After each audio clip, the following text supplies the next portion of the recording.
Are you sick and tired of living in reaction? Reaction to your external circumstances, reaction to your relationships, and reaction to your life?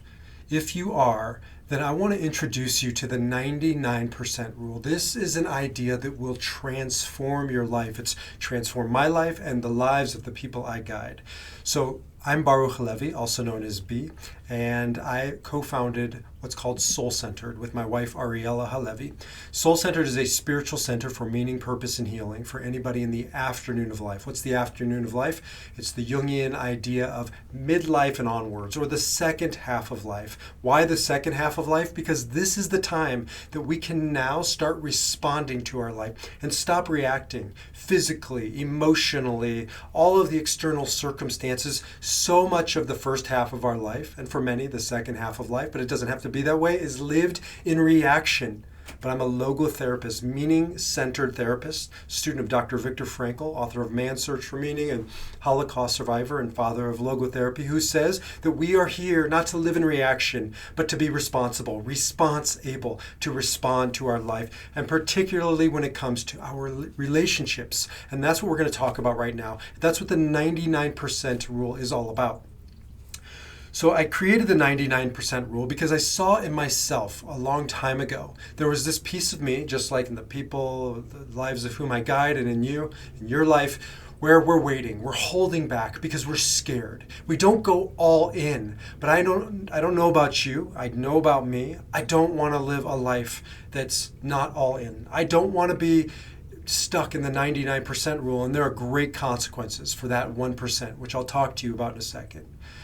I actually got this idea from, of all places, the mythical teaching and text of Adam and Eve. Regardless of whether it's true, factual, not, it does not matter to me. It's true with a capital capital T. A teacher of mine once said, everything I say is true, and some of it actually happened. I say the same thing about the Bible. Looking at this story, not from a biblical perspective, from a relationship perspective, where you have Adam and Eve, which is a paradigm of relationships, of human relationships, and the disintegration of relationships. I don't believe in walking, talking snakes, that infamous snake in the Garden of Eden, but I do believe in nachash. That's the Hebrew word for snake. And in Hebrew, that word means to guess or to doubt. What happens in the Garden of Eden? Adam disappears. He's out working the garden. Eve is there, left alone to tend the garden by herself. And she's scared. She's nervous. So she starts withholding from Adam because he's withholding from her the 99% rule. And she gives 99% and he gives 98% because he's scared. He sees she's not all in. So she sees he's not all in. And you watch this whole enterprise disintegrate over that 1% being represented by that snake, by the nachash, by the doubt that creeps into our lives. This is a truth over thousands of years, true then and true today, that when we are scared, we go inwards, we retreat, we withhold. It's human nature, it's nature in general. Right? When things are scared, fight or flight or freeze. Oftentimes, animals will retreat. Oftentimes we will retreat because we see, or at least we perceive, that person sitting across from us is holding our heart in their hand, right? And for whatever reason, they're just not giving us 100%. Maybe they're scared. Maybe they're not even paying attention. Maybe they are. We just created a scenario in our head where we think they're not. How often has this happened to you? It's happened to me many times. And when I guide people, counseling them, misconceptions and misunderstandings destroy relationships, right? Thinking that because the person didn't remember your birthday or your anniversary, it doesn't mean they don't love you. It doesn't mean they're not committed, but that's how we perceive it sometimes. And then we withhold. We give just a little bit less, and then they see us giving a little bit less, and they give a little bit less, and pretty soon we're in the 99, 98, 97% spiral. And this spiral simply comes from a place of fear. You see, we can only live in two places. Everything comes down to these two energies, if you will.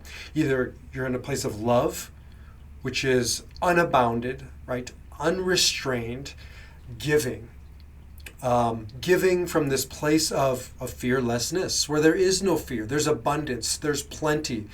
And you can just give and give and give. and you don't feel depleted, and you don't feel scared, and you don't want to run or hide or retreat. Or there's the place of fear. And the place of fear is a very different place. The place of fear comes from a place of brokenness, a place of scarcity, a place of vulnerability.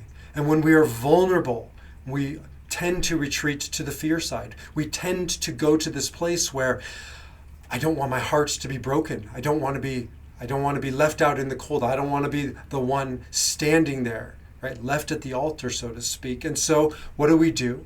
We retreat, we withhold, we protect ourselves. It comes from this place of fear. How often have you seen it or been a part of it, been the recipient of this, where the person across from you just isn't all there, isn't all in, and you can tell they're withholding? It comes from a place of fear. Brene Brown, many of you know who she is. She talks a lot about vulnerability. And she says that vulnerability really comes down to feeling like we're exposed. But it takes courage, she talks about, in this moment of being vulnerable, of opening your heart, of standing there, right? It said Adam and Eve were naked before one another, and there was no shame. To not feel ashamed. And so we have to go into this place of courage. Courage comes from the Latin word cor, which means heart. To be able to open our heart and give our heart and share our heart, specifically when we don't feel like the external circumstances around us are supporting our heart, to give in those moments. That takes courage. Why would I want to do that, you're asking? Why would I want to give my heart, to open myself, to be vulnerable when the person in front of me or the circumstances around me aren't responding in kind? I don't know about you. I think I do know, because I know I want to live this way. I don't want to be dependent upon my external circumstances, the people around me, the situation around me, to determine how I'm going to live, how I'm going to respond. Again, being a logotherapist and a student of Dr. Viktor Frankl, talks a lot about responding and not reacting. To be responsible, response-able, to be able to respond is the highest level of human being, of being human. It is our greatest gift, right? He says in this powerful quote, "This is the last of human freedoms, to choose one's attitude in any given set of circumstances, to choose one's own way," right? To be able to choose your way, regardless of your circumstances, is authentic power. It's true power. It's the only power you or I ever have. I just had a conversation yesterday with a grown man, very successful, very powerful, and he kept telling me, but people around him were making him feel a certain way. And I said to him, it's not possible. He said, what do you mean it's not possible? Right? I'm angry because of what they did. I said, no, you're angry because you choose to be angry. He said, I don't choose to be angry. They're making me angry. I said, really? Because you're a powerful individual in every area of your life. How is it that these people outside of you, that these circumstances outside of you are dictating how you feel and how you live and how you act? And he thought about it. He had never stopped to reflect that nobody and nothing outside of him could ultimately make him angry or happy or anything in between. It was up to him to decide how to interpret that information, how to react, or better yet, respond to that information, that stimulus. And ultimately, right, the great poem Invictus, to become a master of his fate, captain of his soul. To be a captain of yours, a captain of your master of your soul. To be a captain, to be a master, to be powerful, we must decide how we're going to respond. And I come back to the 99% rule, right? If you're going to allow the people around you or the circumstances around you to dictate how you react, then you're going to give a little bit less. They're going to see it and give less, and you less, and then less. And pretty soon, the relationship, the situation will disintegrate. The only way to transform the situation, the only way to build a relationship with that person, to live a life of love, is to be all in. Yes, it means your heart will get broken and shattered from time to time, but so what?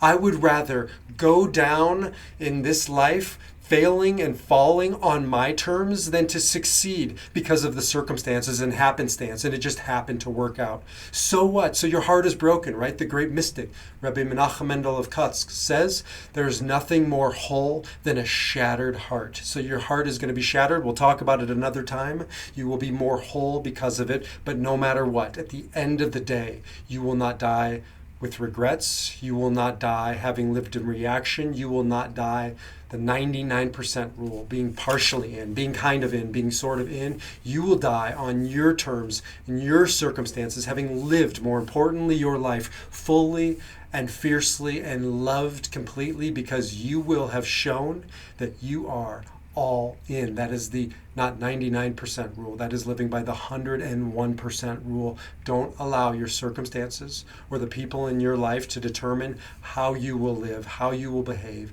how you will respond. Take responsibility for your life. Learn how to not react, but respond, to be all in. That is the 99% rule. Until next time, I'm Baruch Levi B. You can learn more about me, my wife Ariella, and our organization Soul Centered at mysoulcentered.org. We'd love to hear from you.